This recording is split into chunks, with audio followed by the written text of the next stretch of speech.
Hi, everybody. We are here right at 2 p.m. on the dot, and we already have a bunch of folks in the room. So we can go ahead and kick us off. We have lots of material to start with today. So I know I see some familiar names in the room, but in case you haven't met me before, my name is Ava Gallo, and I am the Climate and Energy Manager at the National Caucus of Environmental Legislators. And I will be your host today for our webinar briefing on state implementation of Justice 40. And so the Justice 40 Initiative has been in place since just days after President Biden's inauguration in 2021. And now as we wrap up 2023 and we are in full move ahead zone for the Bipartisan Infrastructure Law and the Inflation Reduction Act, it's really evident that effective and robust compliance with Justice 40 will be heavily reliant on states. And so today we are going to be hearing from a federal perspective, from a reporting perspective, and then looking at both two different stories of states who have worked to implement Justice 40 through legislation and through executive branch actions. So it'll be a well-rounded presentation on what state legislators and states in general can do to implement Justice 40. But first, we will kick it off with a quick introduction about who we are as NCEL, since we have some new faces in the room. So we tagline ourselves as remote environmental staff for state legislators, since they are very generally under-resourced and underpaid. And so we work with legislators in all 50 states across the country with a network of about 1,200 legislators. We're nonpartisan, non-lobby. So we really work in this educational convening space on all things environmental policy. And so that looks like a virtual webinar such as this, but we also do in-person visits to state capitals, regional events, and then our national forum every summer. And we also put together publicly available bill tracking on our website, which will be just about getting updated for the 2024 session, and provide sample bill examples so that you can learn from other legislators about what's been successful and not need to reinvent the wheel. So on the next slide, you'll see that today's briefing is put on by our climate and energy team, but we also have conservation, environmental health, and oceans. So really gets at everything under that environmental policy umbrella. So on the next slide, I'll just do a brief overview and drop a bunch of links at you all in the chat for the work that we've done around federal initiatives. And so we've both put together an Inflation Reduction Act briefing book and an infrastructure bill briefing book. So that this is the IRA briefing book, and here is the infrastructure bill one that goes through all of the programs in these bills and sorts them by category. So you as a legislator or as an organization can look through and say, what is there for transportation? What is there for buildings? And get the answer really quickly. We've also put together resources for what states can and have been doing legislatively on maximizing Inflation Reduction Act funding. And we've also done organizing around advocating for the most clean and equitable and transparent hydrogen rules, both in the tax credit, the 45V tax credit that was created through the IRA, and then also with the hydrogen hubs. And so I'll put in the chat our information about our sign-on letter that we put together for hydrogen tax credit, and then our new resource that just came out today on hydrogen hubs. But with that, we're continuing our federal work today on Justice 40. And so we have a lovely slate of presenters today, and I will introduce each one as their presentation comes up. We'll have about 40 minutes of presentations, and then we'll have 15 to 20 minutes at the end for Q&A, but feel free to both introduce yourself in the chat while the presentations are going on, but also ask questions, drop links, and we can kind of go through those at the end with our presenters. So without further ado, I'll pass it off to the experts, and I will kick it off with Dr. Jalonne White-Newsome, who joined the Biden-Harris administration in June 2022 as the Senior Director for Environmental Justice at the White House Council on Environmental Quality. Under her leadership, the environmental justice team is working to deliver on President Biden's ambitious environmental justice agenda, including implementing the recently signed Environmental Justice Executive Order, releasing the first ever environmental justice scorecard, and advancing the Justice40 Initiative, launching the White House campaign for environmental justice. And in 2023, Dr. White-Newsome became the first ever federal chief environmental justice officer. So with that, I'll pass it off to Dr. White-Newsome. All righty. Can you hear me okay? Yes, Good. we can. Okay. Awesome. So thank you so much, Ava. Thank you for all the work that you and your team are doing to kind of educate and support the work that we're trying to do at the federal level. So just so awesome to see the resources that you've developed. That is what we need. Again, it is wonderful to be here, to be invited back. I think it's the second time that I'm able to share some thoughts with this body. Again, the National Council of Environmental Legislators, and just want to appreciate all the work that you all are doing at the state level, and also appreciate my fellow panelists, which I look forward to learning from as well. So I just literally jumped off of a plane 30 minutes ago. So I think I can officially say and acknowledge that I am on the original lands of the Piscataway and Anacostan peoples, and I think that's important to raise up first as we talk about the importance of protecting Mother Earth and also the well-being of people. So I will get started and try and stay on time so we can go to the next slide.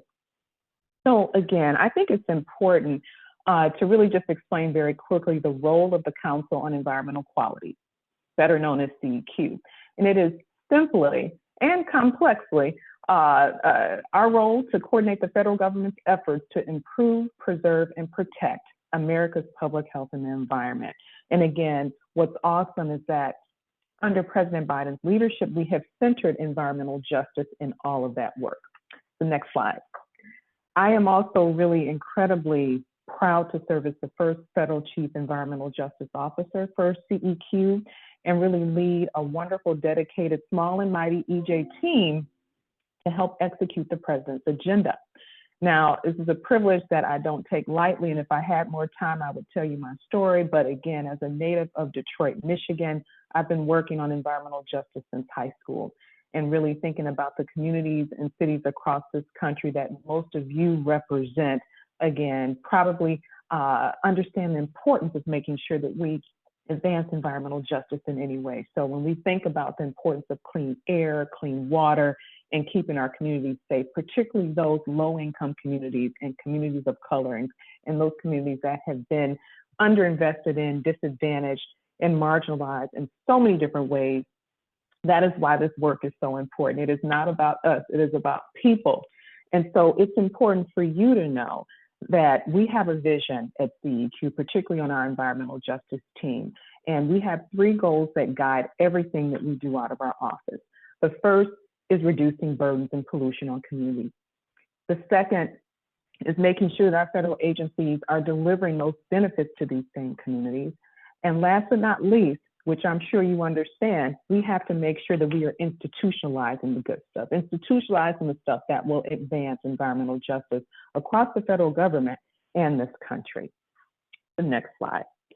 So when we think about the importance of this moment that we're in, and the fact that we have resources more than ever to bring that vision that I just talked about to life, you know, this journey started, as Ava hinted, with the formalization of Executive Order 14008, tackling the climate crisis at home and abroad. This executive order that President Biden signed on his first day in office basically set into motion the most comprehensive environmental justice agenda ever undertaken by the federal government. That is a major thing. And part of this agenda is the Justice40 Initiative. So as a reminder, again, it never hurts to, and I'm a teacher, to say things 3 times. The Justice40 Initiative aims to direct 40% of the overall benefits of certain federal investments, again, in climate and clean energy, affordable and sustainable housing, clean water, and other investments to disadvantaged communities that are marginalized by underinvestment and overburdened by pollution. And so, as many of you know, many of these investments come from the President's Bipartisan Infrastructure Law, or bill, and the Inflation Reduction Act, IRA. Both of those have supercharged our efforts to fight climate change, expand clean energy, and of course, build healthier communities for all people. And so to meet this goal of the Justice40 Initiative, agencies across the federal government are redesigning and continuing to redesign over 470 federal programs to ensure that these benefits actually get to communities that need them the most. And so CEQ, along with our partners, again, at the Executive Office of the President, including our partners at the Office of Management and Budget, OMB, our Climate Policy Office colleagues at CPO, we are working together across the executive branch, again, to support federal agencies as they break this new ground in bringing President Biden's Justice40 Initiative to life. So we are already seeing meaningful change across the country. And I just want to raise up a couple of examples to make it real, right? So we deployed, for example, $500 million to remove lead pipes in Philadelphia and expand clean water, part of the J40 initiative. We've delivered electric school buses to low-income and rural districts like Wabanasi, Kansas, a community now benefiting from cleaner air and better transportation. And when you think about the legacy pollution in the Superfund sites in towns like South Plainfield, New Jersey, a state home to the most Superfund sites in the nation, again, disproportionately located in Black and Brown and low-income communities, federal funding is helping clean those sites up. And those are just a couple of examples. So when you think about the Justice40 Initiative, it is not only driving the federal government's climate strategy, but it's transforming the way governments at all levels are thinking about environmental justice. So what's really exciting, what I get excited about, because we know environmental justice in many ways is local, right? So when you think about state and local governments across the country that are taking action, that are inspired by the federal Justice40 Initiative, that gets me excited because it means that folks are really understanding the inherent value of inclusive, smart, equitable, and economically sound stuff, right? So when you think about, for example, the state of Maryland, they made a commitment to seek and deliver at least 40% of that state's overall spending on climate change and green infrastructure programs and projects and investments, including renewable energy, public transportation, affordable housing, to communities in Maryland that are most in need, right? We've seen also local county commissioners standing up, for example, in Cook County, Illinois, a Justice40 infrastructure fund to promote climate resilience infrastructure. Amazing. But it's not just the states, it's local governments and city governments as well.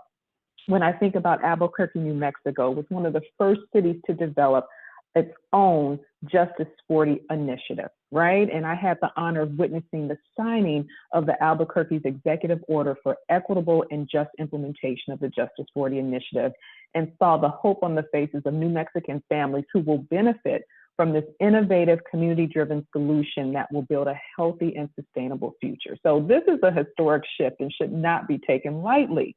And so when we think about the work, not only of this administration, but what drives our work is that leaders across this country have spent decades advocating for environmental justice. Communities at every level are setting up and pursuing these goals. They're innovating, they're engaging locally and deepening the impact of this initiative. And so when I think about the historic funding, and we can go to the next slide, we are in a wonderful moment. And we are also working across the administration to make sure and help state, local, and tribal and territorial governments and community-based organizations and everybody navigate and access and deploy federal resources. Because again, if you've been on the other side of the federal government, it can be hard and mystifying. So as a part of this effort in April, the U.S. Environmental Protection Agency, or the EPA, announced the selection of 16 environmental justice thriving communities technical assistance centers, better known as TICTACs, in partnership with the U.S. Department of Energy. Now, these centers will receive about $177 million to provide training and assistance to build the capacity for folks to navigate federal grant application systems, write proposals, and manage grant funding. Again, the formation of these TICTACs is critical. And it's in direct response to the communities needs, the environmental justice leaders' needs, who called so long for technical assistance and capacity building support.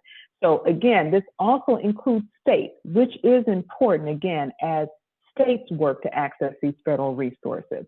So I think with the last slide, I just want to reemphasize again that our role at CEQ is to be a resource. I'll tell everybody, we don't have grant money. We don't enforce, we don't comply, but we want folks to be successful. We want this initiative to be successful. And so just as Justice40 is dependent on the partnership and leadership at the federal level, it is so dependent on partnership and leadership at the state and local level. And so on our CEQ team, we have a deputy director of Justice40 who can be a resource.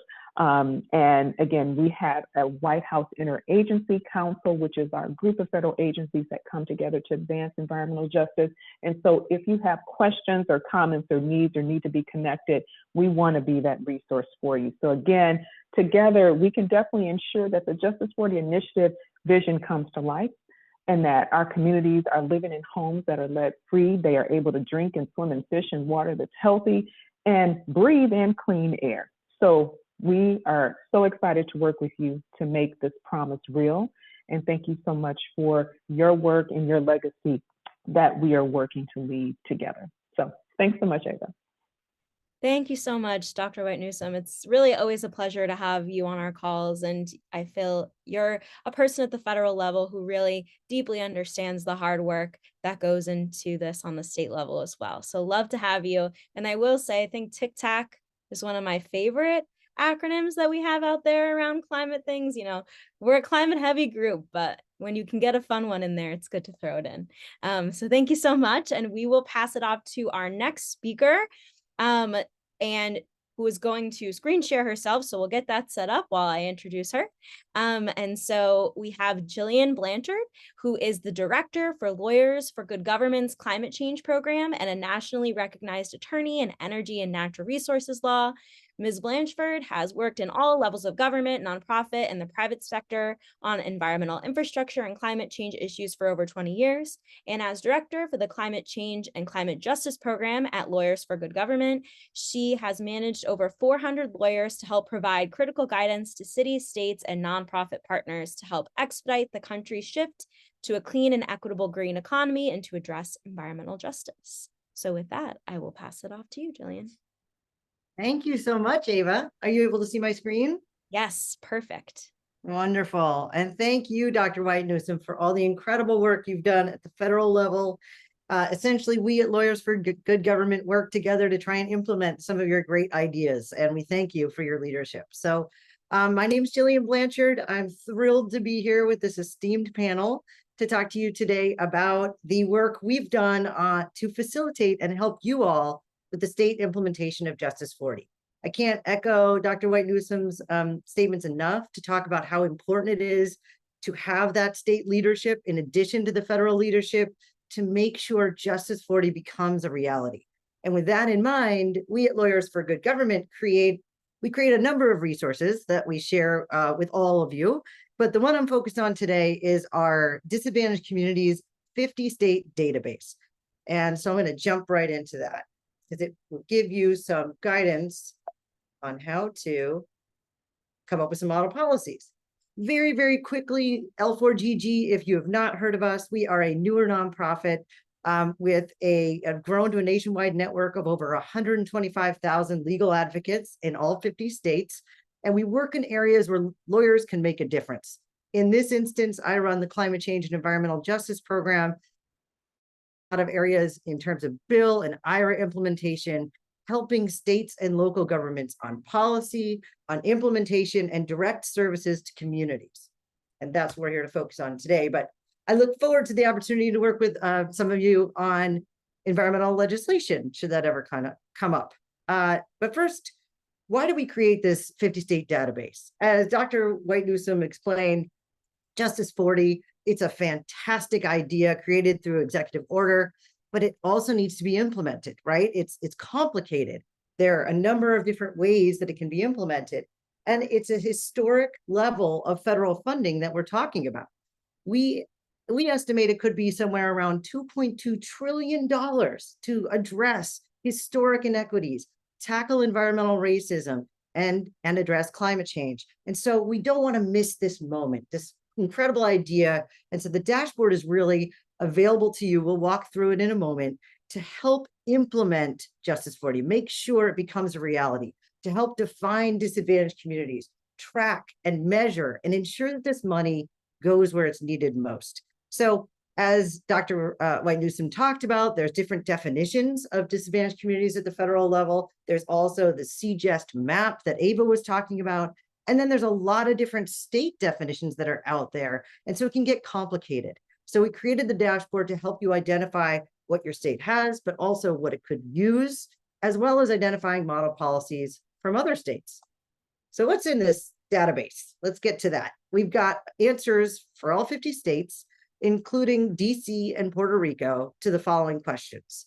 What are, if any, existing DAC definitions and mapping tools in that state, in the climate, equity, and water space? Who are the decision makers who hold the purse strings for the significant historic amount of federal funding, a big chunk of which goes directly to states, as you know?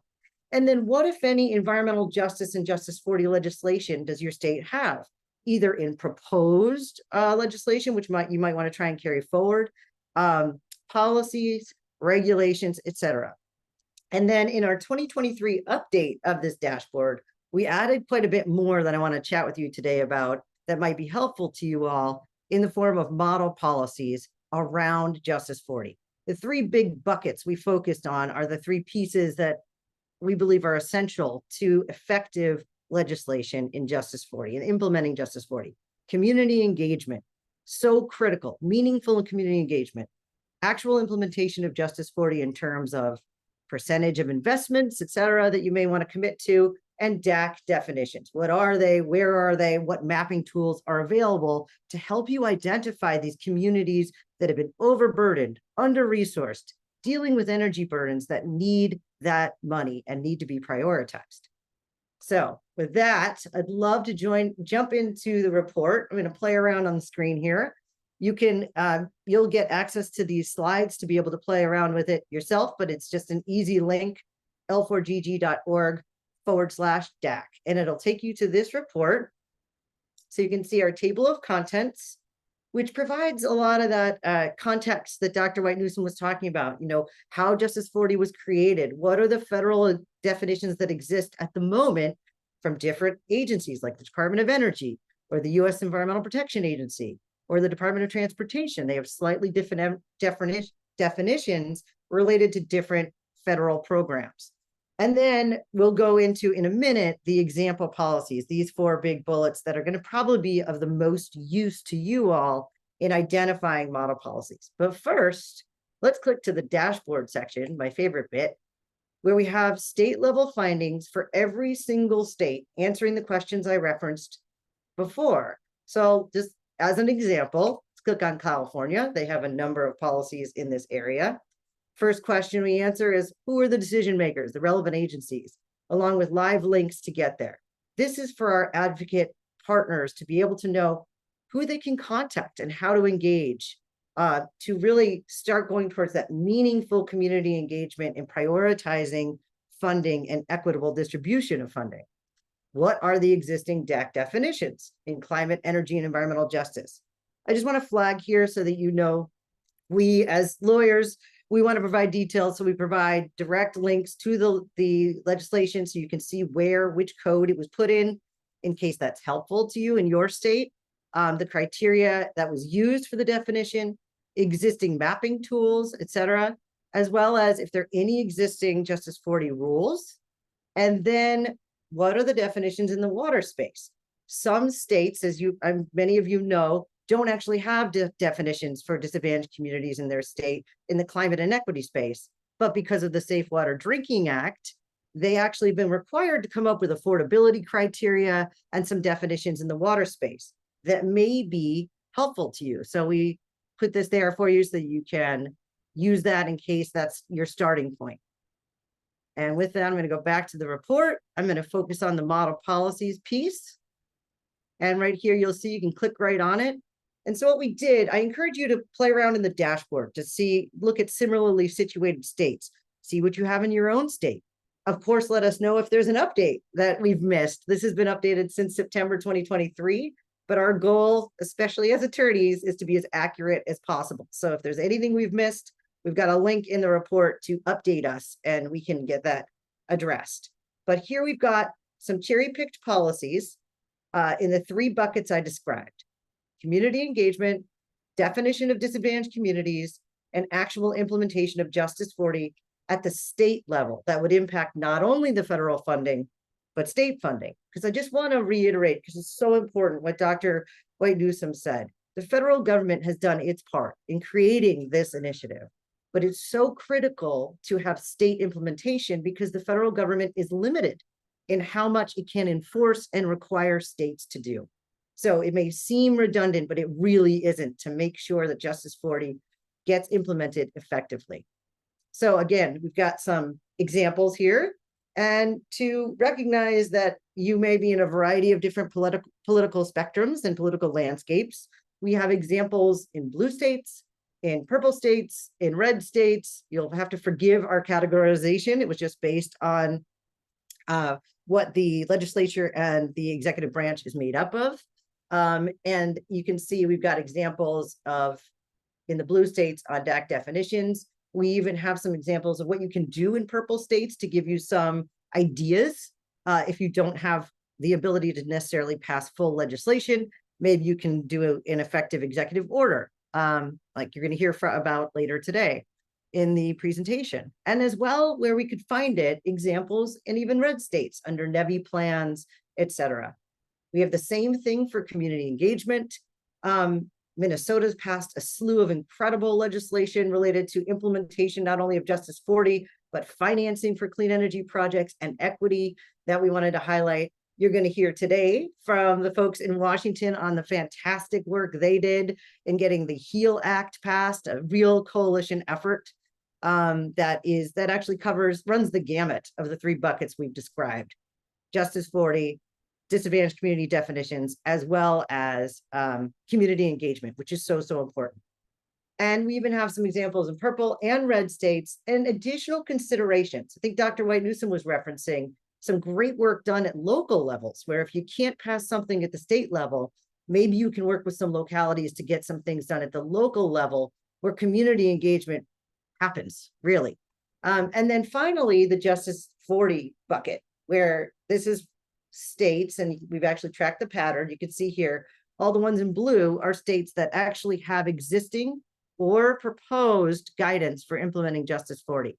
And those are more specific to, the percentages of investments, et cetera. Again, the HEAL Act is referenced again because they covered all 3 buckets. As well, we've got the purple states where executive orders might be useful if you have a governor who's willing. We've cited North Carolina here, as you can see. And then red states. And as well, if you don't think that legislation is a viable option for you, the report also includes some alternative legal avenues. And one example I just want to highlight before I get back to the slides and turn it over is in Hawaii, where the State Energy Office has created a Wayfinders program, which really it hires community liaisons through the state agency to prioritize projects, to work with communities. It seems like such an effective way to get in there, and it builds a systemic relationship and partnership with community and states and local governments, which is so, so, so important, not just for Justice 40, but in all of the work that you're doing that I'm sure you know about. So with that in mind, I'll go back to the slideshow and let you know that you did not need to memorize anything. This is all here for you in these slides that will pass out. And you can see the dashboard. 2 other things I want to reference very quickly is L4GG has a number of resources for our state and local partners that I'd love for you to be able to take advantage of on federal funding generally, but also in that 3rd bullet, we're doing a lot of work on direct pay and IRA incentives with states and locals. So feel free to check that resources page out, and hopefully it'll be helpful to you, and reach out with any questions. I think the last slide here is, oh, sorry about that.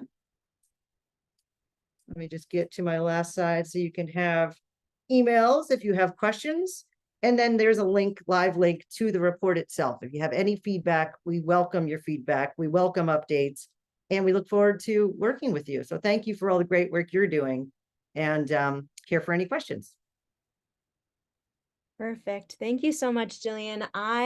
When I saw this report, I knew that we had to bring it to our legislators. I think it's such a lovely way to put a long form resource and make it really accessible to folks clicking through, finding model policies, and especially finding model policies for different political contexts. I know we have some folks on this call even, and oftentimes outside of this call, who ask us, okay, well, what can I do in Montana, or what can I do in XYZ state? And so I think this is really a wonderful resource, and thank you for sharing it and putting it together. And Absolutely. with that, we'll move into the examples that were highlighted in the report, so you can dig a little bit deeper into what went into passing some of these and getting these across the finish line. And so we will start off that section with Guillermo Rogel, who is the legislative and government relations advocate of the policy team at Front and Centered in Washington State, working to advance the coalition's legislative priorities. With the passion for education and advocacy, Guillermo has spent the last 7 years collaborating with multiple statewide coalitions and organizations for lobby for causes rooted in social and racial justice. As the lobbyist representing Front and Centered, Guillermo plays a pivotal role in educating lawmakers in Olympia about the urgent need to address climate change and invest in the well-being of those most affected by its impacts. So with that, I will pass it over to Guillermo. Thank you so much, Ava, and thank you for the invitation to present today. And thank you to our previous presenters, really setting the stage right for some statewide examples. As Ava mentioned, my name is Guillermo. I'm the legislative and government relations advocate with Front and Centered. And really what that means is I am the liaison between our community coalition and the state legislature, the governor's office, state agencies, all of which play a super pivotal role in implementing this law, which we passed in 2021, which is called the Healthy Environment for All Act, the HEAL Act.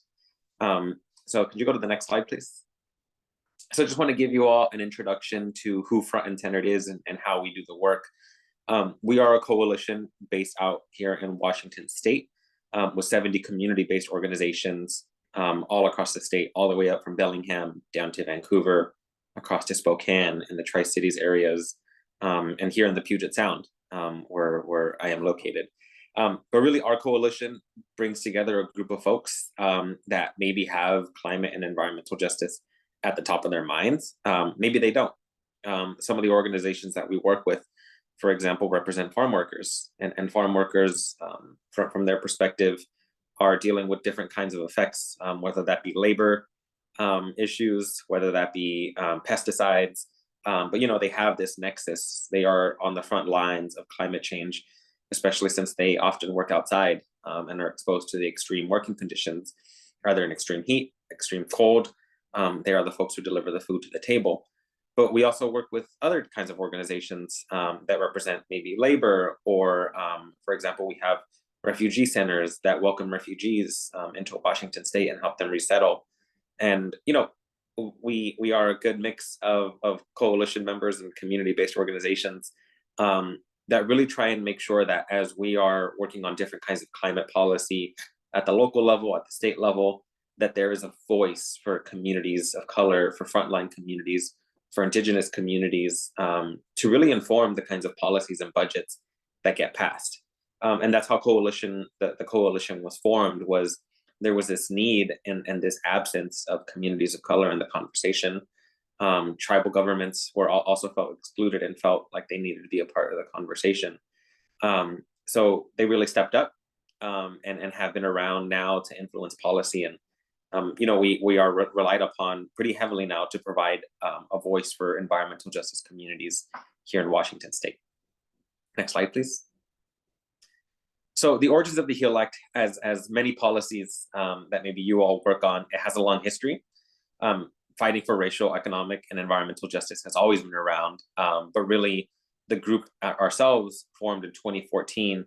And it took the introduction of the HEAL Act up until 2019.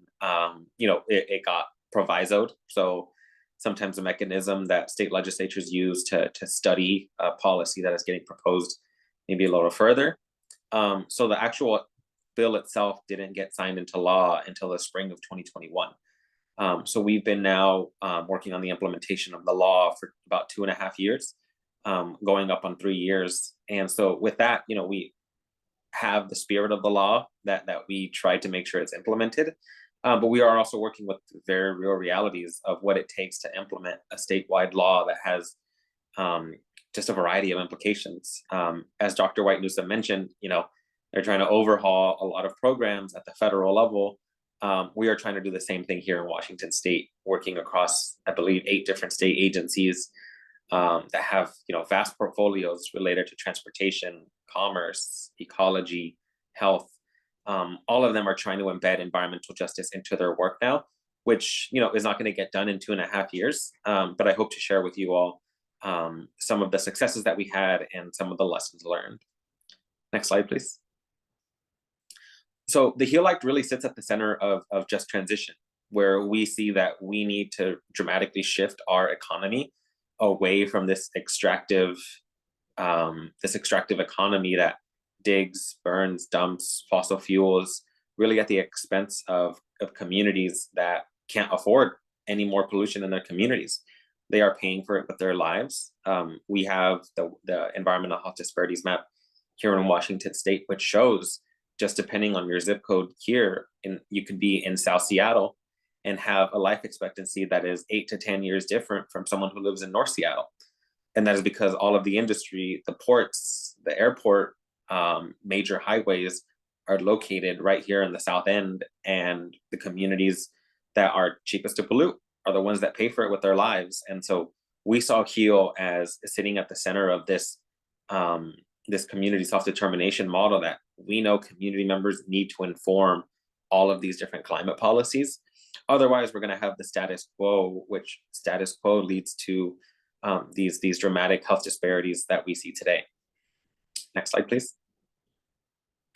So what we were aiming to do with the HEAL Act was incorporate environmental justice into agency decision-making. And we started off by doing that by making sure we were all working off of the same definition, and making sure that as transportation and commerce and all of these agencies work together with community members, that we were working off the same definition. We also had to make sure that we were making a pathway for community members to get involved. And part of the environmental justice model is incorporating community members who are most affected into the decision making.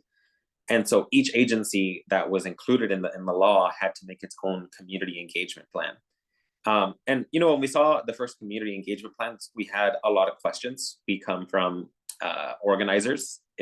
My heart is in organizing. I started off as doing voter registration on college campuses, and that experience alone gives you a sense of what it takes to get someone to just come to a meeting, sign up for something, get updates. And when we first saw the community engagement plans from these agencies, we were like, wow, like these are, it's like 101 organizing tactics, right? And we talked to someone, for example, at the Department of Natural Resources, who has hundreds of staff who have never done community engagement, who are now getting pushed, getting this plan put in front of them.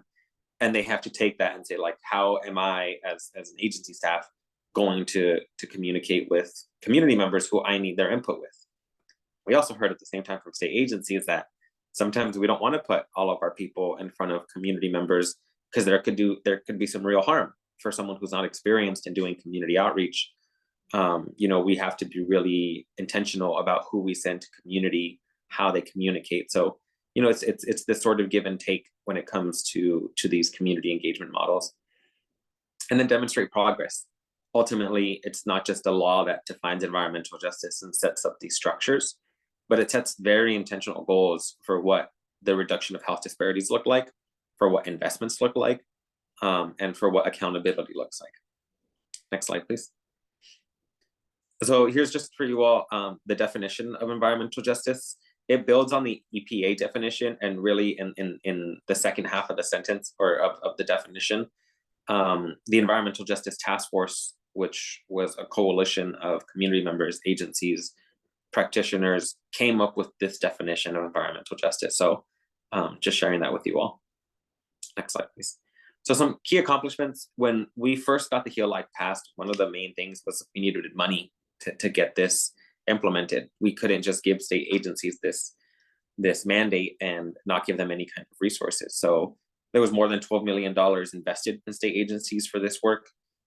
There's now an Environmental Justice Council, which is similar to the federal council, where it's community members, this interagency work group representing all of the agencies that are in this group, in the HEAL Act, coming together on a monthly basis and working through how are we implementing the goals of the HEAL Act. There was also an EJ participation fund.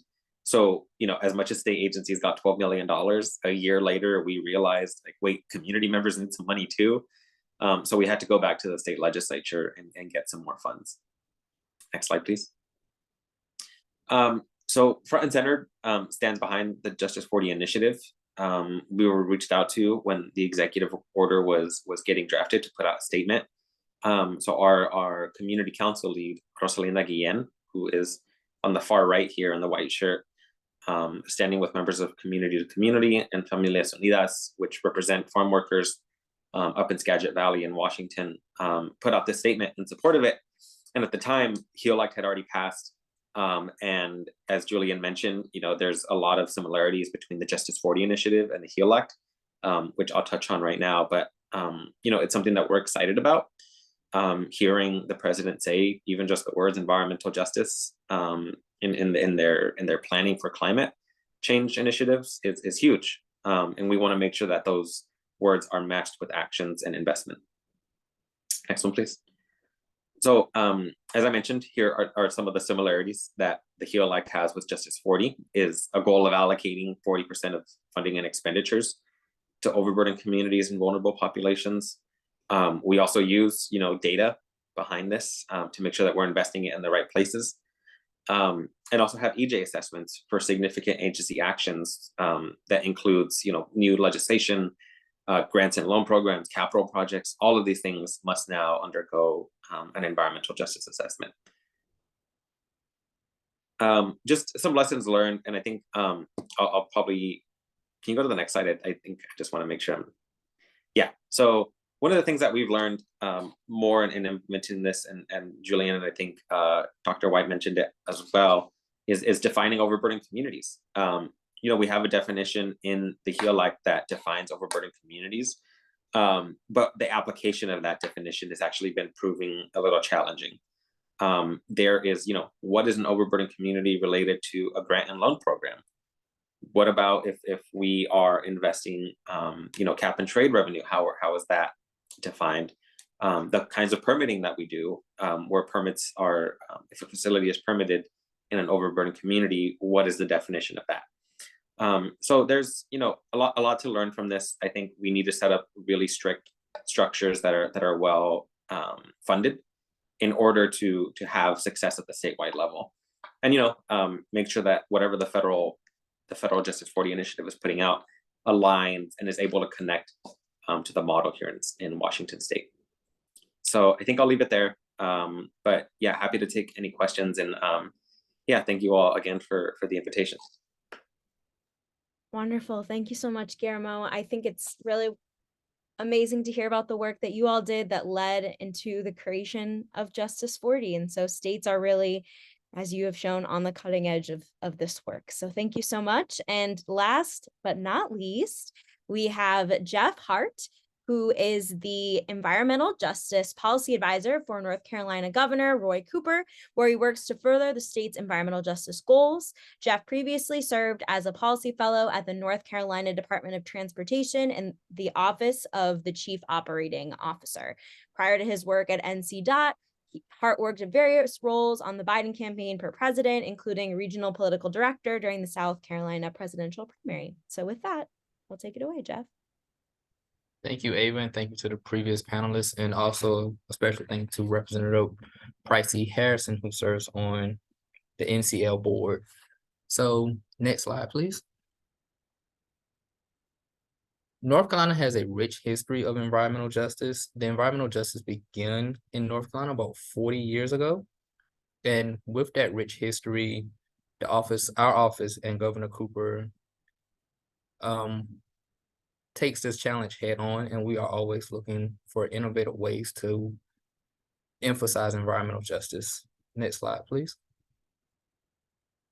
So Executive Order 292, which was recently signed in October, is a follow-up to a previous executive order signed by Governor Cooper, Executive Order 246. Executive 246 committed our office to engaging with communities and receiving their feedback on environmental justice. It also directed cabinet agencies to distribute state and federal funds by prioritizing action that invested in historically underserved communities. This new executive order 292 takes a whole of government approach to environmental justice. Next slide, please. The first thing that this new executive order does is it elevates the North Carolina Department of Environmental Justice and Equity Advisory Board to the Governor's Environmental Justice Council. This new council, which will be staffed by our office, will be composed of 22 members, 11 state agency individuals, and 11 individuals from the community and advocacy space. Next slide, please. So the next slide is a list of duties of the new council.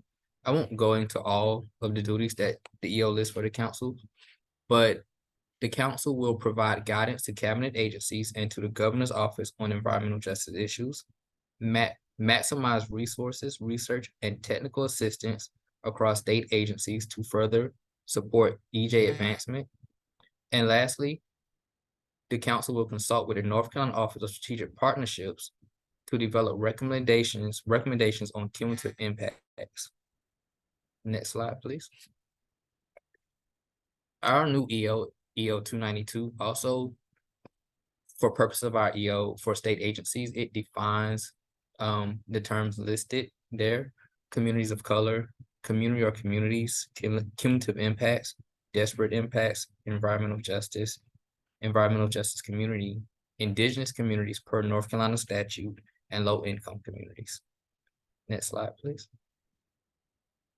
Goals and measurable outcomes. Within 120 days of the signing of EO 292, cabinet agencies are directed to draft 3 environmental justice goals and measurable outcomes. Those goals and outcomes will be submitted to the council for a 60-day public commenting period, in which that time the council will take in the feedback that we receive from the public and go back to our agencies and provide them with further recommendations. Also, this EO directs the creation of a North Carolina specific environmental justice mapping tool, which will compile data from our state agencies, DHHS, DOT, and DEQ. Next slide, please. The EJ Mapping Hub will be a website or a landing page that will serve as a one-stop shop across the state government. It will house EJ information, activities, and the mapping tool that I mentioned earlier. DEIT, the Department of Information and Technology here in North Carolina, has been tasked with developing and maintaining that website. At minimum, the mapping tool will include demographic data at a census tract level, permitted facilities, relevant health data on the smallest scale available, and air quality. Also, it will also include climate stressors such as flooding and sea level rise. Next slide. Public participation was also a major component of EO 246, as well as this new EO 292. EO 246 directed state agencies to develop public participation plans. 292 expands on those plans by now including certain boards and commissions within the state. So the Board of Transportation, Environmental Management Commission, the IT Strategy Board, Land and Water Fund, Parks and Recreational Trust Fund, and the Commission for Public Health. And those plans are set to be published June of next year. Next slide, please. permitting policy actions and agencies in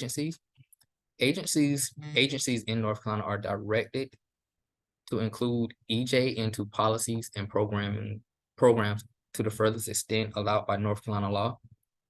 Agencies also should consider public health impacts in permitting and policies. Agencies also may use the mapping tool that is being developed in those permitting and policy programs. Next slide, please.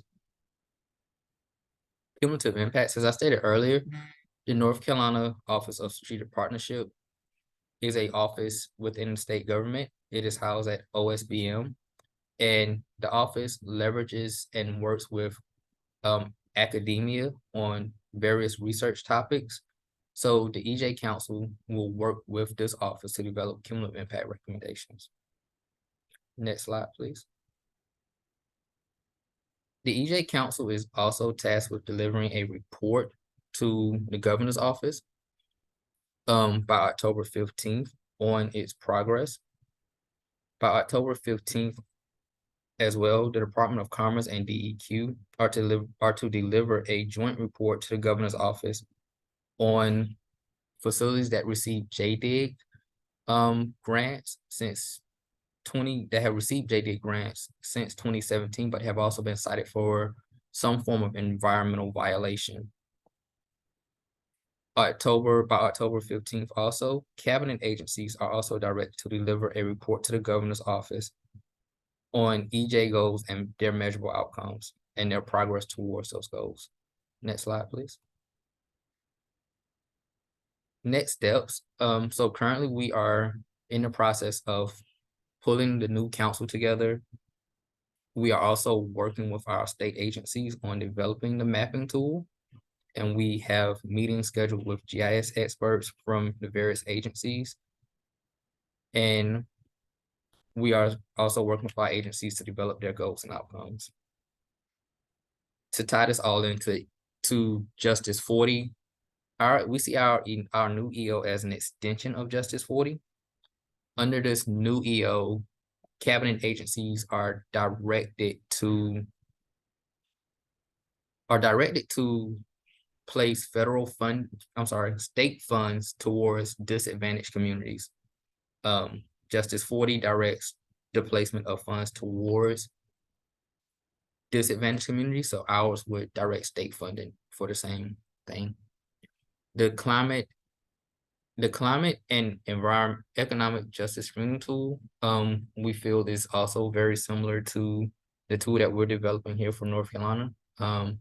Our new mapping tool will be more North Carolina specific and look at certain stresses directly in North Carolina.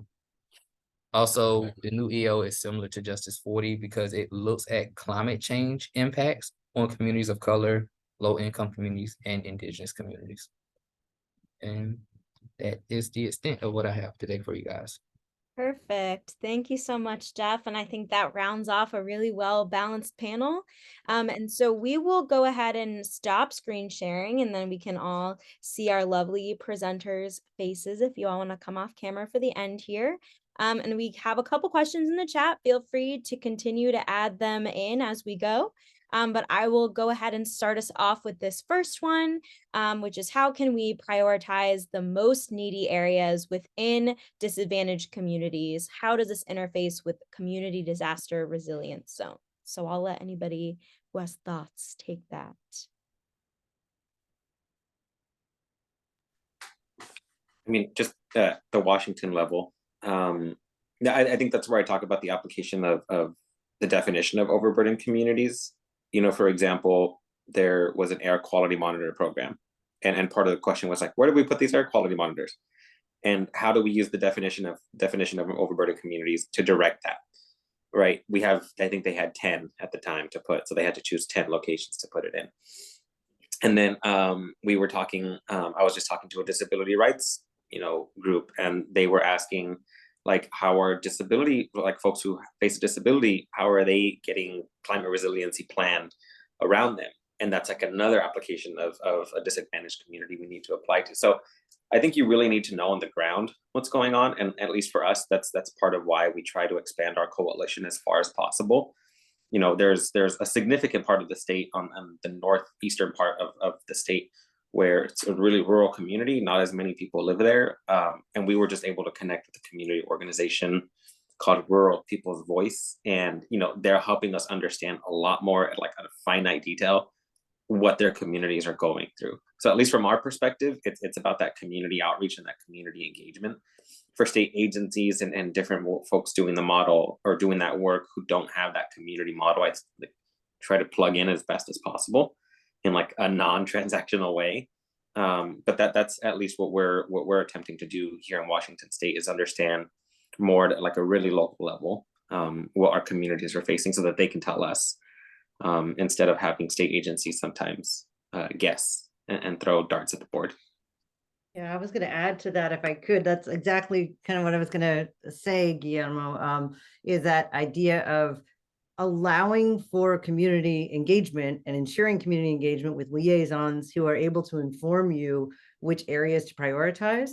Another thing, if you don't have your mapping quite done yet, something to think about on the local level is, do you want to use census tracts? Maybe you want to use a smaller area to be able to really prioritize the disadvantaged communities by zip code. Or maybe you want to include criteria that allows for you to compare burdens across different areas. So it's not just yes or no, you're a disadvantaged community, but how disadvantaged are you? To Guillermo's point, like what are your energy burdens? What are your air pollution burdens? And including those types of criteria so you can really compare different areas to be able to prioritize them. And then, of course, working with local governments and communities to make sure they're talking to one another because they have the most relevant demographic data would be my thought. Perfect. Oh, sorry, go ahead, please. No, I mean, Guillermo and Jillian's answers were wonderful. The only thing that I would just I would say overemphasize is that we can have the most fabulous tools. And I love our CJIS tool, Climate Economic Justice Screening tool. That is a tool that all of our federal agencies must use. But to Guillermo's point, you have to make sure that it is ground truth, because the data can always tell a different story. So we rely very much on touching base with states and with localities that are closer to the ground, and also the folks that are living there. And so when you think about, and it's just so wonderful to hear, like the fact that you set up state, like an EJ council, those are the folks that should be informing the prioritization. So really just leaning on where you don't have the quantitative data, leaning on the people that are there and living and experiencing that injustice, whatever it might be. So just want to really emphasize that. So thank you.